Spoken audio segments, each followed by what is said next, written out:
I started posting things about him, from my perspective only, and I got so much positive feedback for how I was feeling that I knew I was right. The more I posted, the more validation that I got. It wasn't just me who knew that he wasn't worth keeping around. I had the whole internet telling me how terrible he is. I started saying awful things to him and even outright ignoring him.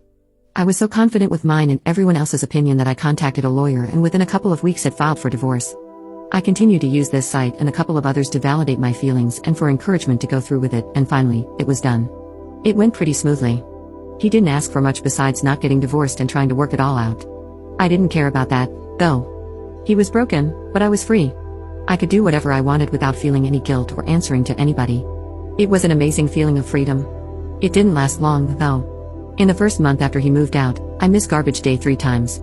There was also rarely a single clean dish, and the laundry sat in piles so long that I had to start doing the sniff test to see if it could be worn again. I also never saw my kids more miserable. My oldest had seen some of the messages from the other guy months earlier, and she knew that my ex-husband still wanted to try to work it out. It didn't take her long to stop talking to me at all except to say that she wanted to go to ex-husband's house. The others all told me that they wanted to live with ex-husband too.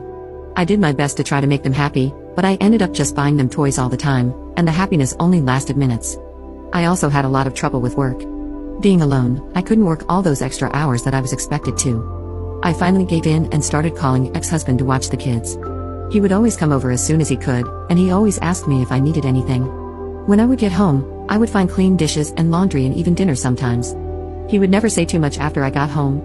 He would just say to call him if I needed anything and leave.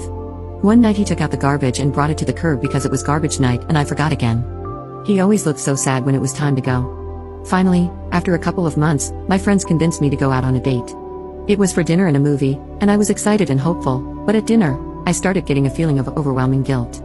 It got so bad that I ended up not even going to the movie. A week and about 1,000,000 tears later, I was on a therapist's couch. I told her everything that had happened, starting with the promotion that I got at work. She did not agree with me or with any of the encouragement to divorce that I got. I ended up in her office 2 and sometimes 3 times a week, and the more that I talked to prove that I was right, the more that I started to see how wrong I was. It was truly heartbreaking. I don't know if I cried as much in my whole life as I did in the first month in her office. After about $2,000 of therapy sessions, I learned that my ex-husband had his faults, but I figured out that mine were so much worse.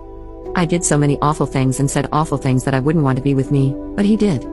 I still remember him asking me in the meeting with the lawyer to please not go through with it.